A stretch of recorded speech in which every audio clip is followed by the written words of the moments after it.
noite a todos e todas. Vamos começar então.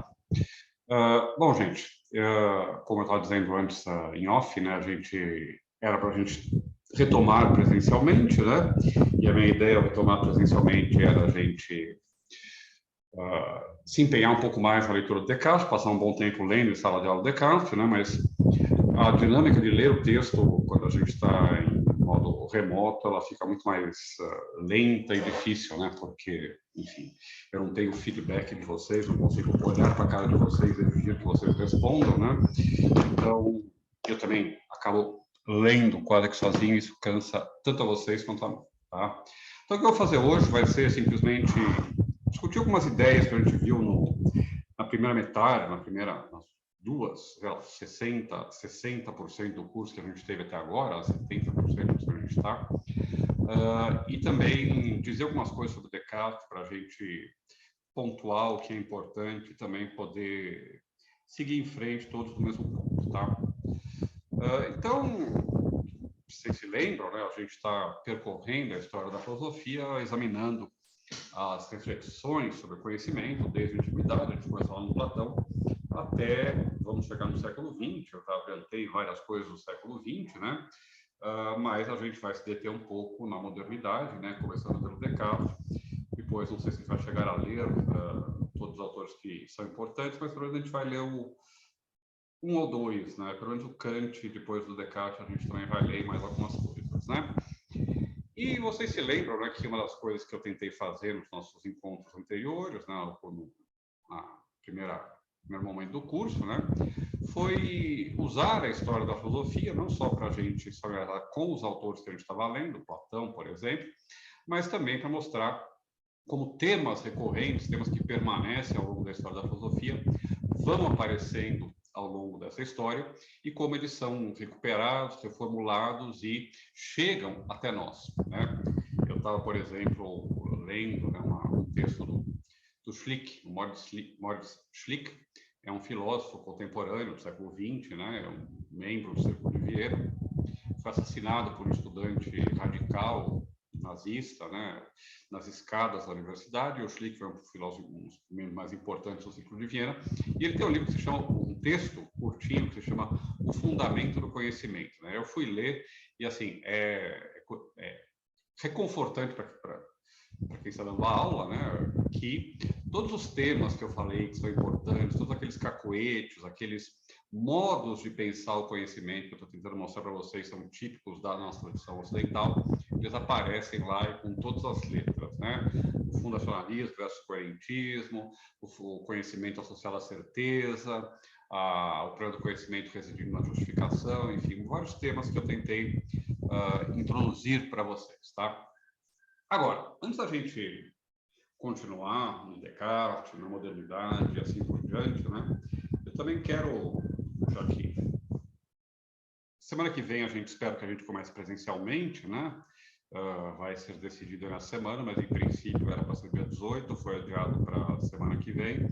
Semana que vem, então, em princípio, segunda-feira, nós teremos aula presencial, né? Bom, o que é importante a gente ter em mente quando a gente estiver nesse retorno, né, é que a investigação do conhecimento, tá, não é uma preocupação meramente teórica.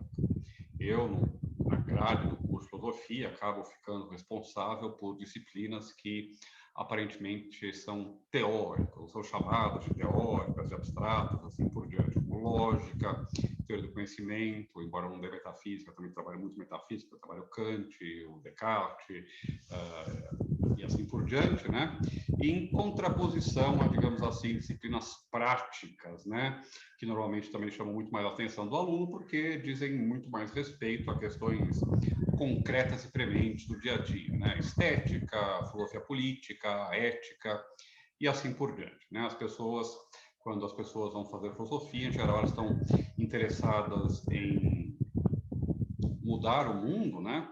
E por isso tem essa simpatia pela discussão concreta, né, aplicada de certos problemas, certos conceitos da filosofia, mas o que eu queria começar conversando com vocês é tentar despertar em vocês que, na verdade, as disciplinas teóricas da filosofia, porque são fundamentais para a filosofia, elas são fundamentais também, elas são cheias de consequências práticas, elas têm consequências não apenas no campo reflexivo, teórico, mas elas têm, sim, consequências práticas tremendas, tão importantes, talvez até mais do que aquelas que a gente tem na aplicação, digamos assim, de conceitos de teoria política, da ética, da estética, da filosofia, não sei que outras áreas a gente pode colocar aí, né? Filosofia, tecnologia, talvez, enfim, das áreas que tratam, né, de coisas mais concretas. O que eu quero dizer com isso? Vamos lá, me acompanhem, vamos começar, tá?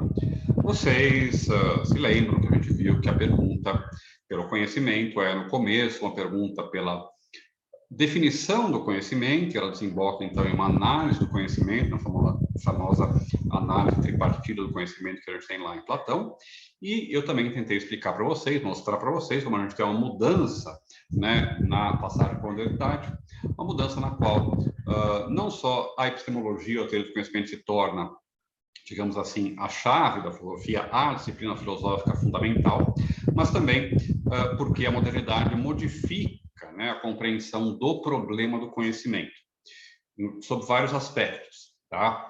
Também já vimos tudo isso. Um deles é que, na modernidade, a reflexão sobre o conhecimento está associada diretamente, está colada com a reflexão sobre o método, assim, da ciência, e por causa da revolução científica, por causa do avanço da ciência. Primeiro, a cosmologia do Galileu, Kepler, Copérnico, depois a mecânica de Newton, a teoria dos gases de Bohr e assim por diante, né?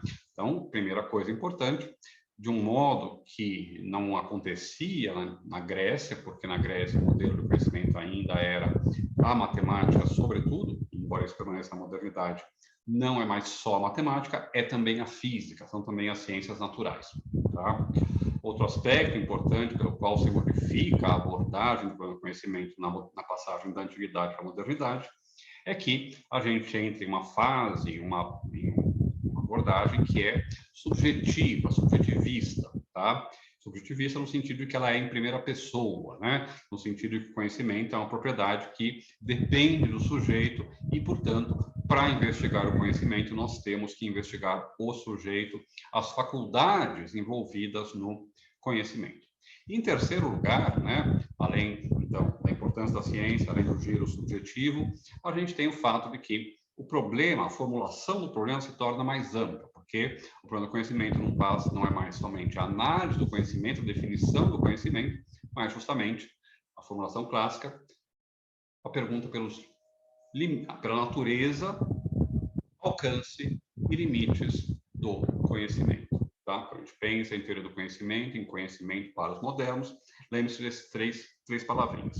Natureza do conhecimento, que obviamente remete àquela investigação clássica, antiga, sobre a definição ou análise do conhecimento, tá?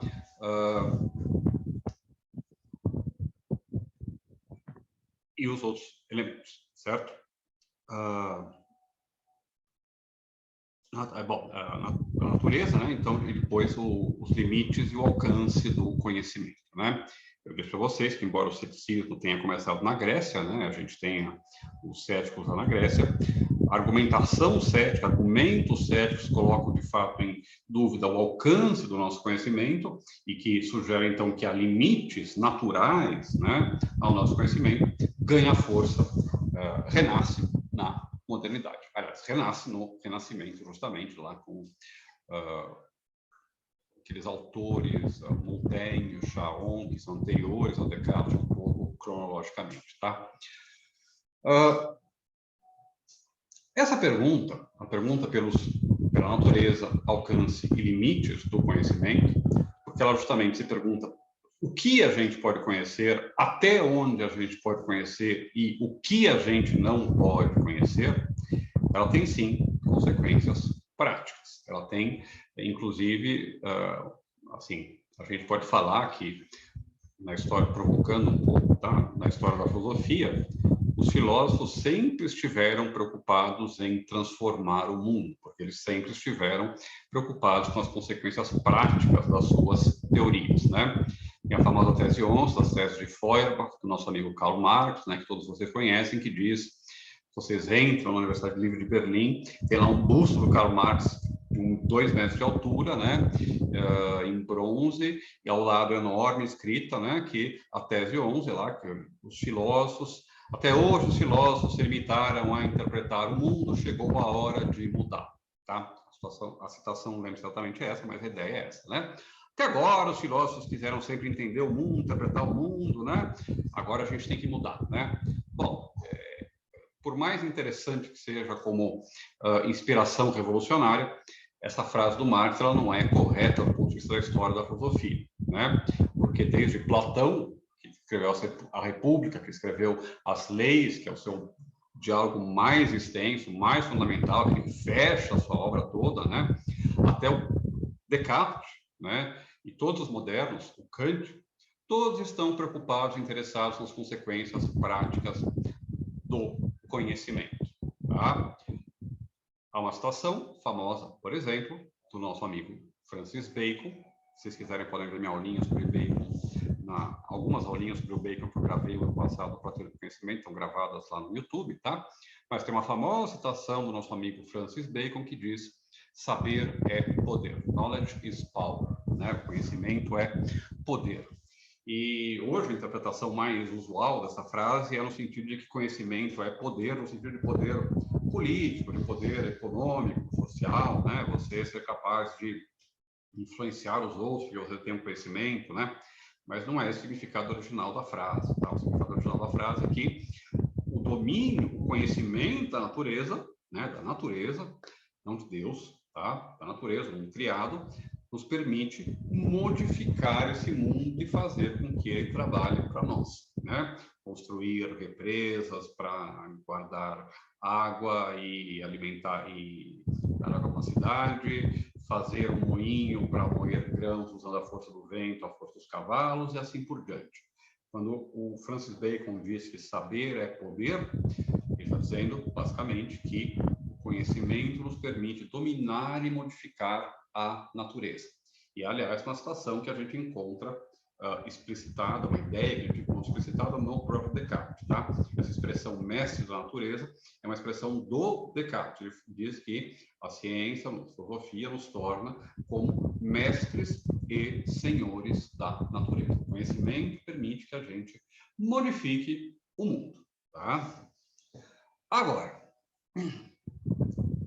eu quero que vocês pensem um pouco nisso, por quê? Porque a gente vive uma era, tem um livro famoso, aliás, acho que é do Hobsbawm, talvez, não sei, de um historiador famoso, se chama A Era do Conhecimento. No século XX seria a Era do Conhecimento. Só que eu acho que esse é uma avaliação, temos o título, né, na ideia geral, errada, né? A gente vive, de fato, uma era da informação e não uma era do conhecimento, né? Tanto que a gente consegue muito bem acessar qualquer tipo de informação. A gente vive a era dos Big Data, né? A gente consegue conseguir, por exemplo, dados sobre usuários ou cidadãos do mundo inteiro, sobre suas preferências, seus hábitos alimentares, seus registros médicos e assim por diante. Isso são bilhões e bilhões e bilhões de dados, né? Nós nunca tivemos acesso a tanta informação. Mas informação não é conhecimento. Um computador que tem acesso ao Google pode se informar de tudo, ter acesso a tudo. Mas, obviamente, a gente não diria que o computador sabe alguma coisa. Ele não sabe nada. Nós sabemos, tá? Nós conhecemos. Portanto, conhecimento é uma coisa diferente da mera informação, tá certo? E pensem um pouco nisso, tá? Pensem em como os grandes rasgos do nosso tempo, como assim, os grandes traços do nosso tempo são moldados pelo nosso conhecimento. Todas as grandes transformações que nós passamos enquanto sociedades ao longo do século XIX, ao longo do século XX, revolução industrial, grandes guerras e assim por diante, até hoje, revolução digital, internet, informática, assim por diante, são movidas a conhecimento, são ditadas pelo conhecimento. A partir do momento que a gente tem conhecimento de como construir uma máquina a vapor, economicamente viável, né, e mecanicamente eficaz, né, a gente tem uma revolução industrial. A partir do momento em que a gente consegue processar dados eletronicamente, a gente tem computadores e assim por diante. Bom, pensem, por exemplo, em questões como o meio ambiente, que a gente está discutindo o tempo todo. A gente está falando, tem mudanças climáticas, né? Quando em janeiro, dia 24 de janeiro, faz 30 graus às 7h30 da noite em Guarapuava. Nunca fez isso, né? Temperatura máxima no verão aqui é 26, 27, agora está 30. Bom, será que existe aquecimento global? Provavelmente, para saber se existe aquecimento global, a gente precisa reunir uma série de conhecimentos, por exemplo, de química, física, geologia, climatologia, enfim, geologia, tudo que vocês quiserem, né, para a gente dizer, bom, de fato, há uma tendência de aumento da temperatura global e, de fato, essa tendência de aumento da temperatura global é causada pelo homem. Se a gente chega a estabelecer isso como um dado do nosso conhecimento, isso significa, então, que a gente tem que tomá-lo como parte da realidade, que a gente não tem que tomar ações a respeito desse, por exemplo, aquecimento global antropogênico, aquecimento global causado pelo homem. Ou considerem o absurdo, tá? Eu não sei se é algum apoiador do Bolsonaro entre vocês, tá? Mas me desculpem, eu hoje vou soltar um pouco os cachorros, tá? Saiu agora uma nota técnica absolutamente absurda, né, da Anvisa, dizendo que cloroquina funciona e vacinação não funciona, né? Bom, obviamente, isso para todos nós é uma negação do conhecimento. A gente tem conhecimento de que as vacinas funcionam, a gente tem esse conhecimento. As pesquisas dizem isso, os médicos dizem isso, né? Os dados dizem isso. A gente olhar para a realidade, né? As pessoas não estão mais morrendo de Covid, né? A gente consegue ir até o banco, ir até o mercado sem achar que vai voltar para a UTI, né?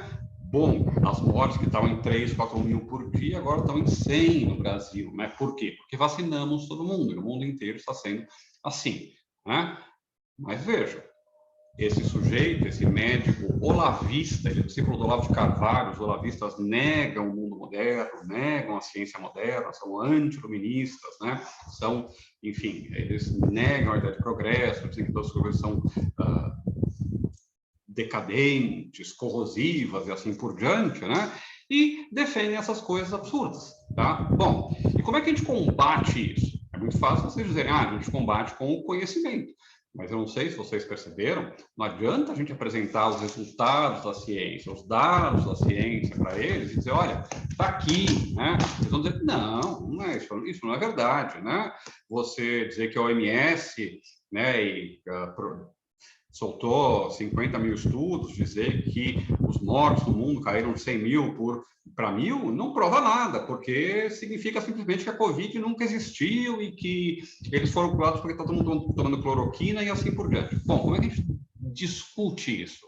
Vejam onde é que está o problema, tá? Por que é tão difícil você discutir com alguém que está totalmente no seu oposto ideológico, político, e assim por diante, né? Porque eles não aceitam aquilo que você apresenta para eles como conhecimento. Em outras palavras, vou usar os conceitos que a gente vem aprendendo. Onde é que está a desavença? A desavença está no que diz respeito à justificação do conhecimento, né? Por que que esses sujeitos negacionistas que dizem que vacina não funciona, que mata crianças, né? Por que que eles não aceitam os dados? Porque eles dizem que aquilo lá não é justificação. A justificação vem da minha experiência anedótica pessoal, vem do fato do médico bolsonarista estar receitando cloroquina e ninguém ter morrido com ele, né? E assim por diante. Bom, e como é que a gente combate isso? A gente combate no domínio da justificação, dizendo, olha, você acha que você tem conhecimento, mas você não tem, isso é falso, isso é mentira, né? Não é a verdade, não é uma crença verdadeira essa que você está defendendo. E como é que a gente mostra para alguém que discorda de nós que a crença que ele defende não é verdadeira? Não adianta a gente dizer, a crença verdadeira é essa, né? A gente tem que fazer o diálogo, entrar no diálogo, nos termos da justificação, né? Olha, você os dados que você me apresenta não servem para nada, né? Porque vieram de estudos mal feitos, porque o sujeito foi patrocinado pela empresa que fabrica ivermectina ou cloroquina ou ozônio para enfiar no fiofó ou qualquer coisa assim, tá certo? Bom, então veja. E assim, a gente pode multiplicar os nossos exemplos, tá? Só mais um para vocês pensarem, tá? A gente depois, quando chegar, digamos assim, na reflexão mais contemporânea sobre epistemologia, a gente vai ver que uma boa parte da reflexão contemporânea examina que valor a gente pode dar a certas fontes do conhecimento, né? A gente viu que tanto a gente vai ver no Descartes, vocês já devem ter lido, já viram no Descartes, a gente viu no Platão, né? Que, por exemplo, Platão ou Descartes, o conhecimento sensível, os sentidos, né? Não tem nenhum valor, né? Bom, isso obviamente é errado, né? Claro que a gente sabe coisas pelos sentidos. Eu sei que está quente agora por causa dos meus 5 sentidos, né? Vocês sabem que o Palmeiras é o atual campeão da Libertadores porque vocês viram, né, aquele golaço lá do Davidson, viram, né, um monte de flamenguista triste na rua, chorando, cabisbaixo para lá e para cá. São os sentidos de vocês que mostraram isso para vocês. Bom, então eles examinam que valor a gente pode dar a certas fontes de conhecimento concretas, reais, que a gente tem na nossa vida todos os dias, né? E veja, na nossa vida todos os dias, a gente dá um tremendo valor ao testemunho, tá? Aquilo que as outras pessoas falam para a gente, ou aquilo que as pessoas escrevem em livros e depois a gente lê 100 anos depois, né? E confia no testemunho deles, tá? E assim, se vocês olharem as pesquisas, por exemplo, Perdão, gente. Em psicologia, né? A gente sabe que o testemunho, a testemunha ocular, né? É uma das coisas menos confiáveis que existem. E agora pensem, e agora é o ponto que eu queria chegar a esse. Pensem nas consequências práticas disso, por exemplo, no nosso sistema de justiça. Quantas e quantas pessoas são condenadas por crimes ou por qualquer coisa, né, com base em testemunhas oculares, né, com base em uma pessoa dizer, foi ele que fez, eu vi.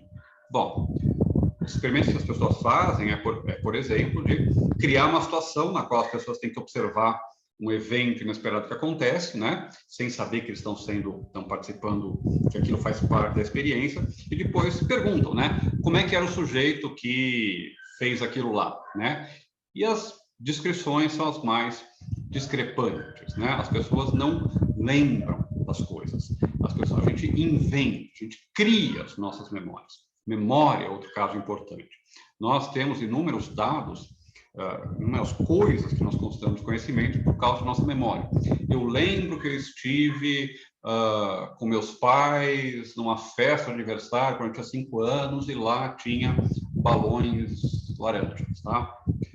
Bom, nossas memórias da infância são profundamente enganosas. Todos os psicólogos que estudam a formação de memórias, a fidelidade das memórias, mostram que nossa memória não é confiável. Bom, isso tem consequências tremendas. Pessoas são condenadas à prisão por causa de testemunhos, tá? Pessoas dizendo o que viram e a gente confia nessas pessoas. Bom, tá? Outros exemplos que a gente possa multiplicar os exemplos, né? Política, medicina, vocês podem pensar, né? Alimentação, todos vocês ficam se perguntando, será que eu devo comer essa feijoada deliciosa, essas batatas fritas cheias de óleo e de sal suculentas, ou será que eu devo comer uma salada para ser saudável e assim por diante, né? Bom, isso depende do nosso conhecimento. O conhecimento tem consequências práticas, tá? Todo esse discursinho é para dizer que conhecimento tem consequências práticas. Vou pular algumas coisas aqui, porque eu quero dizer várias coisas para vocês. Mas antes da gente eu mudar de assunto, quero que vocês pensem em mais algumas coisinhas que têm a ver com isso, tá? É óbvio, então, que o conhecimento tem consequências práticas, consequências enormes, né? O nosso existir no mundo depende do nosso conhecimento do mundo. Tá? Tá? A gente tem relações cognitivas com o mundo, a gente toma decisões e tira conclusões acerca do mundo a partir daquilo que a gente considera conhecimento. Tá? Vocês se lembram das minhas aulinhas de lógica ano passado, quando eu apresentava lá o valor da racionalidade, do conhecimento científico e assim por diante? Uma das coisas que eu dizia é que nossa sociedade não é uma sociedade que dá valor, por exemplo, ao estudo ou, por exemplo, ao conhecimento, tá certo? E se lembram, quando eu estava apresentando nas primeiras aulinhas o que é o conhecimento, né, e assim por diante, eu falei que, por exemplo, Frege usava várias vezes a expressão tesouro do conhecimento humano para se referir a esse conjunto de coisas que a gente sabe que são verdadeiras, tá? Eu estou retomando essa metáfora do Frege, o tesouro, tá? Porque para muitos de nós, em especial para nós que fazemos filosofia, fazemos humanidades, gostamos de livros, né, e assim por diante, de pensar com nossos próprios miólogos, né? A gente dá valor ao conhecimento. A gente acha que o conhecimento tem um valor. Agora tem alguns problemas, tá? O primeiro é que não é óbvio que na sociedade, o que a sociedade dê valor ao conhecimento, tá? A sociedade estaria muito mais feliz substituindo professores por máquinas e computadores que preparam aulinhas que podem ser usadas sem gastar um salário para pagar o professor, tá? Mas mesmo para nós que intuitivamente damos valor ao conhecimento, não é nada óbvio que o conhecimento tenha valor, tá? Vamos parar aqui, pensem um pouco nisso. Qual é o valor do conhecimento? Primeiro. Segundo, não é óbvio que o conhecimento tenha valor. Não me digam, o conhecimento vale por si mesmo, que é uma resposta natural, tá certo? Outra resposta natural, né? Não, o conhecimento é importante, ele tem valor porque o conhecimento permite que a gente mude o mundo, tem consequências práticas, tem um valor instrumental, tá certo? Agora, se a gente pegar essas duas opções, tá?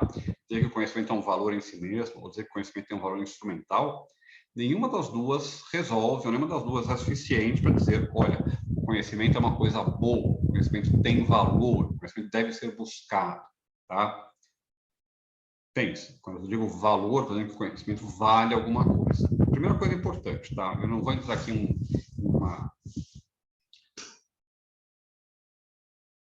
uma recuperação histórica do conceito de valor, tá? Mas o conceito de valor aparece no século XIX, na filosofia alemã, e o conceito de valor é um conceito central para toda a filosofia que vem depois, porque aquilo que vale, aquilo que tem valor, é uma coisa que não faz parte do domínio dos fatos, tá?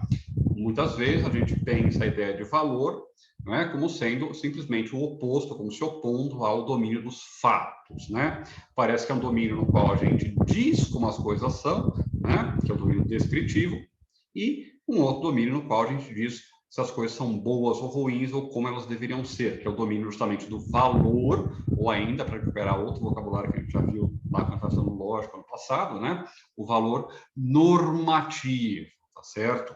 Bom, o valor, então, tem a ver com, digamos assim, a nossa avaliação, a validade que a gente atribui ao algo, tá certo? A gente diz que algo tem valor porque a gente atribui alguma validade que não depende de nada objetivo na coisa, tá? A algo. Deixa eu explicar um pouquinho isso, falar duas, três coisinhas para a gente, antes da gente ir em frente, tá? O que eu quero dizer com isso? Imaginem que eu tenho aqui o meu caderninho, tá? Qual é o valor desse caderno? Acho que eu paguei ele R$ 6,99, tá? Bom, ele vale R$ 6,99, R$ 6,99. Agora, se eu olhar para isso aqui, tá? Todas as páginas dele, como ele é novinho, estou começando ele, eu não vou encontrar nele R$ 6,99, o valor R$ 6,99. Se eu precisar para vocês me mostrem o valor desse caderno aqui, vocês não conseguem apontar. O valor não é uma coisa que está no mundo. Mais do que isso, o valor pode ser modificado, né? O valor é uma coisa que depende do juízo que os homens fazem, tá? O valor econômico é um exemplo claro disso, né? Esse caderninho aqui vale R$ 6,99. Mas imaginem que eu um dia vire um grande filósofo, não vou virar para tranquilo, tranquilos, tá? E que alguém queira pagar muito pelos meus manuscritos, né? E aí ele vai lá no eBay, alguém vai e leiloa esse meu caderno de anotações, né? Para preparar as aulinhas, por 6 milhões de dólares, ao invés de 6 reais, né? E alguém paga. Por que ele paga? Onde é que está o valor? Onde é que está isso pelo qual ele está pagando? Bom, está em algum lugar que não é no caderno, nas coisas, na realidade. O valor é alguma coisa que nós, homens, colocamos na realidade. Alguns vão dizer que os valores valem e que nós os percebemos, né? Bom, essa é uma discussão na qual eu não quero entrar. Eu quero entrar na ideia de que valor é um conceito importante para a gente pensar as atividades humanas, pensar uma série de coisas que são importantes para nós enquanto seres racionais, tá? Agora pense, qual é o valor do conhecimento? A gente tem duas respostas possíveis. Uma delas é dizer, o conhecimento tem um valor instrumental. Ele vale não em si mesmo, mas ele vale porque ele serve para alguma coisa. Ele nos permite algo. Ele é um meio para alguma coisa, tá certo? O conhecimento de que a Lua está a 300 mil quilômetros da Terra, talvez não tenha não tenha valor em si mesmo, mas ele serve para eu calcular como mandar um foguete para a Lua, ele serve para eu responder uma questão de física no vestibular e acertar, né, a questão de física, ele serve para ganhar R$1 milhão se o Luciano Huck perguntar isso na sua pergunta, quem quer ser milionário, e assim por diante, certo? E existe, obviamente, uma série de conhecimentos que têm um valor instrumental, né? Saber qual é o meu tipo de sangue é instrumental porque eles podem salvar minha vida se eu precisar de uma transfusão. Saber, enfim, quantos quilômetros faz, quanto eu ganho para fazer meu orçamento da semana e assim por diante, né? Obviamente, há conhecimentos que têm importância porque eles servem para certas coisas, né? A física serve para a gente modificar o mundo e assim por diante, tá?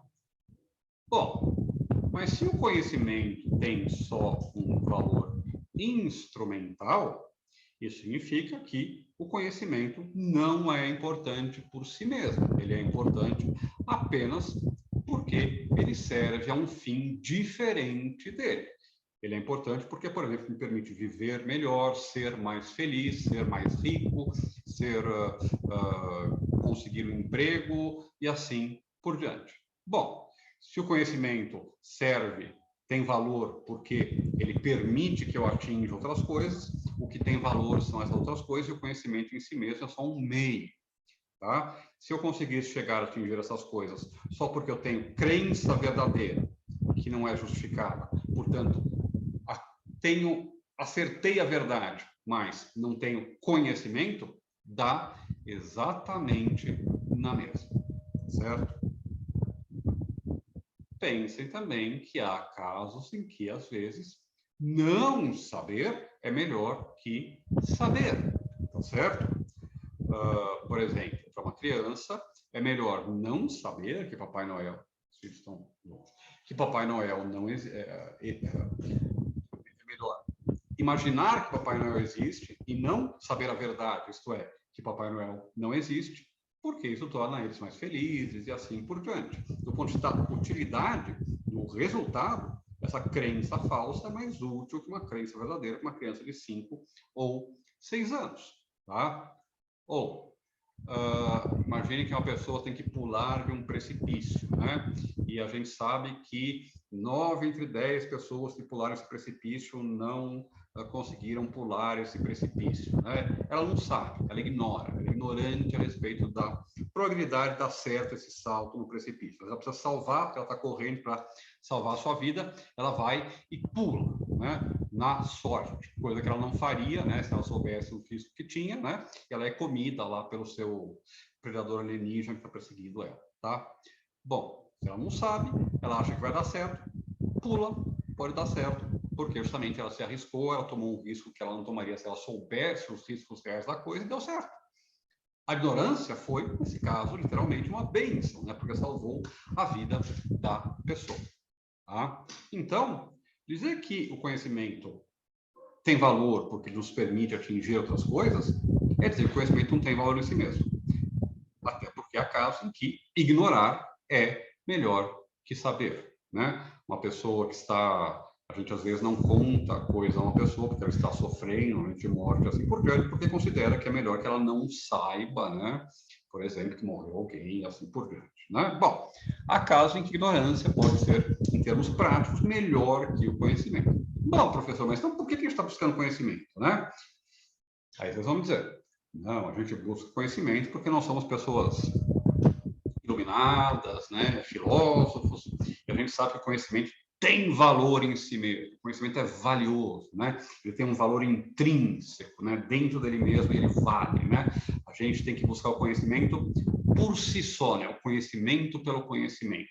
Do jeito que os estetas diziam que a arte tem valor só por ser arte, a arte pela arte, a gente pode ter a tese do conhecimento pelo conhecimento, tá? Mas veja, também não parece adequado a gente pensar assim. Por quê? Pensem um pouco, vamos pensar um pouquinho. Imaginem, né, por exemplo, que eu resolvo contar todos os cabelos que eu tenho na minha cabeça, tá? Contei, tem lá, sei lá quantos cabelos tem na minha cabeça. Contei lá até o último, sei exatamente quantos tem. Aí eu resolvo que é muito interessante eu ficar contando o número de cabelos que todos os alunos do segundo ano de filosofia lá no centro têm. Aí eu vou e conto o número de cabelo de todos vocês. Lucas, Rafael, Gustavo, Fernanda, Olga, quem mais estiver aí, vou ver a listinha aqui. E aí eu faço uma tabela em Excel com o número de fios de cabelo que cada um de vocês, cada um de nós tem na cabeça. Qual a utilidade desse conhecimento, né? Mesmo que eu esteja fazendo um experimento científico para saber a média de cabelos da pessoa, né, coisa que já foi feita há muito tempo atrás, né, e não é o caso, só porque eu estou curioso, eu não vou saber. Né? Eu não vou ter uso, perdão, não vou ter uso para isso, não vou ter valor para isso. Né? Esse conhecimento não tem valor. Né? Se eu resolver contar, pegar um microscópio e medir lá com os nanômetros, né, os micrômetros, né, medir o tamanho de cada grão de areia de uma praia, fazer uma tabela de Excel linda e maravilhosa de 500 mil páginas com os 500 bilhões de grãos de areia da praia de Iporanga, no Guarujá. É útil esse conhecimento? Não, não é útil esse conhecimento. Não serve para nada, né? Ninguém vai usar isso nunca para nada, provavelmente, tá? Bom, parece, então, que há conhecimentos que não têm valor por si mesmo, certo? E se a gente disser, olha, conhecimento não tem valor por si mesmo, mas é melhor ter conhecimento do que não ter conhecimento, é um problema também. Por quê? Porque uma das consequências de pensar assim é dizer que todo e qualquer conhecimento tem o mesmo valor, né? O conhecimento, por exemplo, das três leis de Newton, que modificaram a face da Terra, né? Tem o mesmo valor que o conhecimento do número de fios de cabelo todos os alunos do segundo ano de filosofia. E parece que não é assim.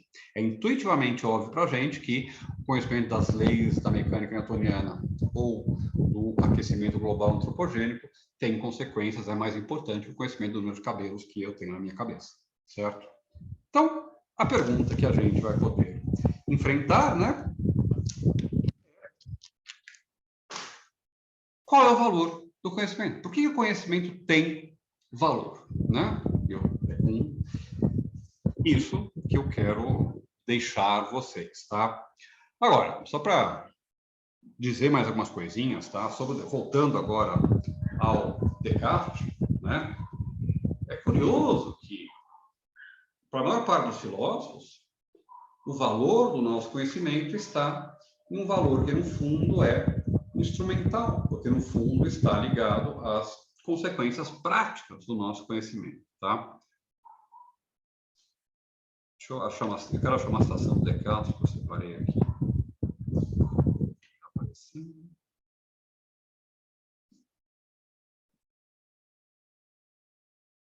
Só um minuto.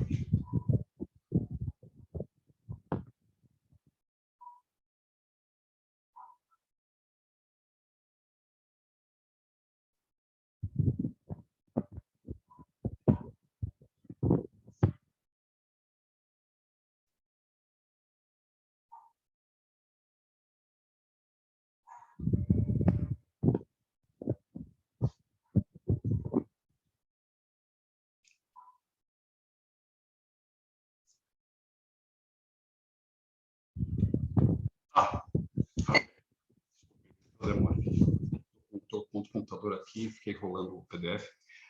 Aí, na conclusão, tá? A conclusão da quarta meditação, se eu não me engano, diz o seguinte, Descartes: e eu concluo tão certamente que Deus existe, que não posso pensar que a mente humana é capaz de conhecer algo com mais evidência e certeza. Parece, então, para mim, que agora tenho diante de mim uma estrada que irá me levar à contemplação do verdadeiro Deus, no qual todos os tesouros da ciência e sabedoria estão contidos. Do conhecimento de Deus, irei depois para o conhecimento de todos os outros objetos do universo. Tá? Com a finalidade do conhecimento em Descartes, é o conhecimento de Deus. O que se chama, nos medievais, no Agostinho, de visão beatífica, ou nos modernos, em Malebranche, a visão em Deus, a visão de Deus. Né? Bom, conhecimento certo, nós somos criaturas criadas por Deus, nós somos feitos à sua imagem e semelhança, Deus sabe tudo, Deus é onisciente, né? Portanto, se nós fomos feitos à imagem e semelhança de Deus, Deus tem essa qualidade que é saber, para nós também o conhecimento tem valor, porque o conhecimento, primeiro, nos leva a Deus, e segundo, é uma característica de Deus, que criou este mundo. Tá? O que eu quero dizer com isso? Eu quero dizer que, no fundo, o valor do conhecimento continua sendo instrumental. Por quê? Porque ele nos permite chegar a Deus, e ao nos permitir chegar a Deus, nos permite saber, por exemplo, o que é necessário para a salvação da nossa alma, para que a gente não queime no inferno, né, depois que nós nos formos daqui. Tá? Bom, obviamente vocês estão percebendo que tem um problema, pelo menos dois problemas com esse tipo de ideia. Né? Primeiro, que o valor do conhecimento é instrumental, o conhecimento não tem valor em si mesmo. Né? Segundo, se eu provar ou conhecer que não há Deus, se eu supor que não há Deus, isso tira toda e qualquer possibilidade de dar valor ao conhecimento. Em sociedades modernas, laicas como a nossa, onde há muitas religiões e deuses diferentes, e muitos deuses não são o Deus onisciente, onipotente, onipresente no cristianismo, e há muitos ateus e agnósticos, principalmente dos filósofos, né? É uma resposta que não é totalmente adequada. Tá? O que eu quero dizer com isso? Eu quero mostrar para vocês que a pergunta sobre qual é o valor do conhecimento parece ser um pouco menos óbvia do que ela se apresenta à primeira vista. Não basta dizer que o conhecimento é útil, tem valor porque é útil, né? Porque serve para alguma coisa, porque então ele não tem valor. O que tem valor é aquilo que a gente usa o conhecimento para atingir, aquilo que a gente busca atingir pelo conhecimento, né? E também não podemos dizer que o conhecimento tem valor em si mesmo, porque há, obviamente, conhecimentos que têm valores diferentes, né? São mais ou menos importantes, mais ou menos relevantes, e porque parece óbvio que há conhecimentos que não têm valor em si mesmo. Tá? Então, pergunta de R$1 milhão para vocês pensarem, né? Qual é o valor do conhecimento? Tá? Bom. Tudo bem até aqui, gente? Eu quero falar umas coisinhas do Descartes, mas se quiserem fazer perguntas, tirar dúvidas, fazer comentários, reclamar do calor, se sintam à vontade.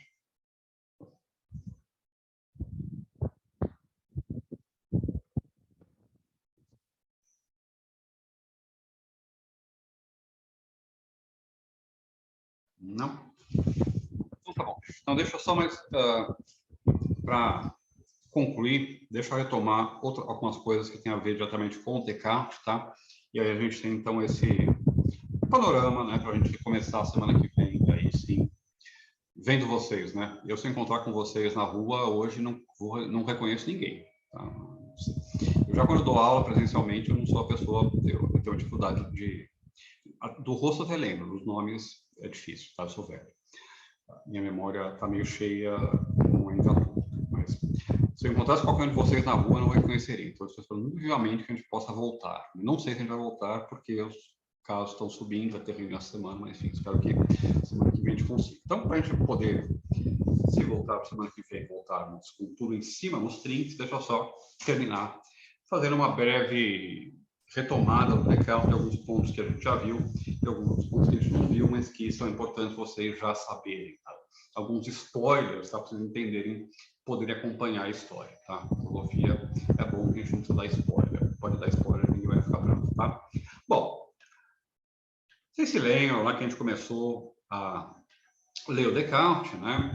E quando a gente estava começando a ler o Descartes, a gente viu que há claramente dois aspectos no texto do Descartes. Um aspecto negativo, crítico, né, que está, por exemplo, no sétimo, da primeira e da segunda meditação, e uma parte positiva, né, construtiva, que está, por exemplo, na ideia de evidência, de certeza das percepções causas distintas, que está, por exemplo, no cogito, no eu, como certeza fundamental e indubitável, né?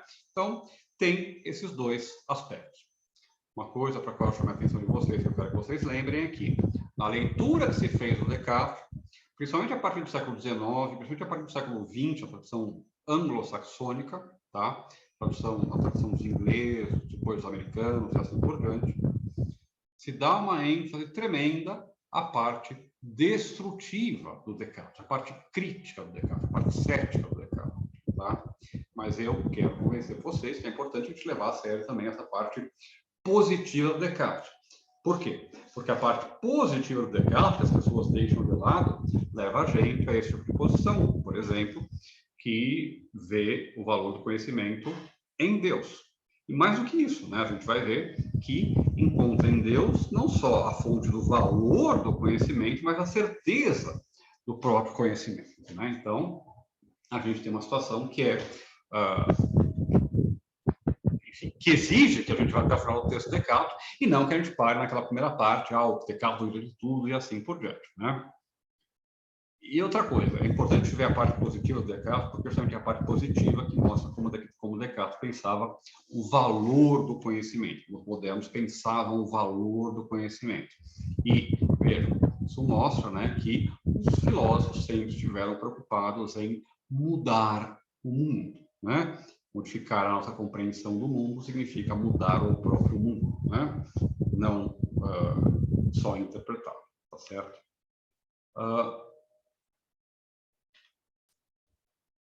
Eu expliquei para vocês a importância do método geométrico, do Descartes, né?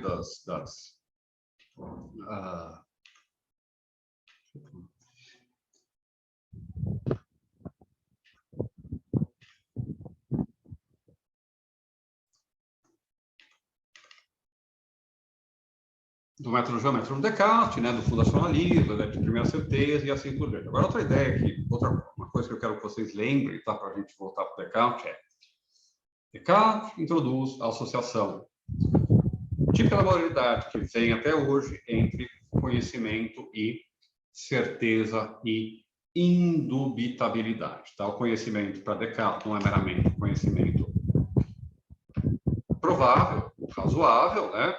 Mas é o conhecimento certo, absolutamente certo e indubitável. Tá? E é por isso que ele tem que fazer toda aquela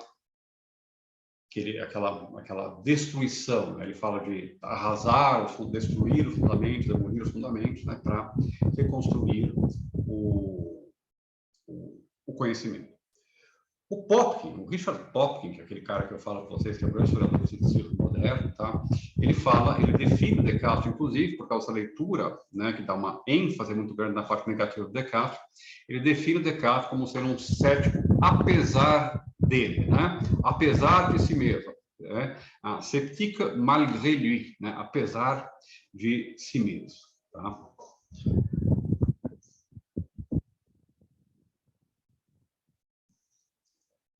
Outra coisa importante, né, no Descartes, e isso a gente já encontrou no Platão, e eu já comentei com vocês, é a desvalorização do conhecimento sensível e conhecimento como ser essencialmente a priori, né?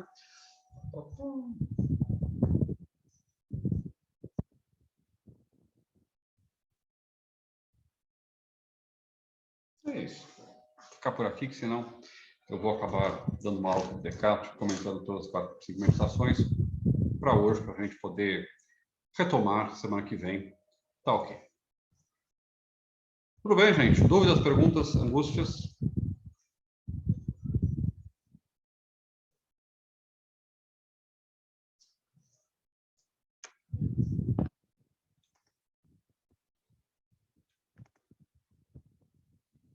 Não, tudo certo?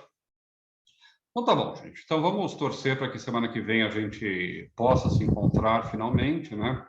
Torcer não só para que a universidade libere, né, mas para que as condições sejam adequadas para que a gente possa, de fato, frequentar a universidade, né? Se liberar e tiver 10 mil casos em Guarapuava, né, acho que não seria de bom senso a gente frequentar a universidade. Espero que até semana que vem a coisa esteja mais tranquila e a gente possa, de fato, se encontrar. Se não, até lá eu vou pensar em como a gente faz, a gente retoma as aulinhas remotas, tá bom? Tudo bem, gente? É isso.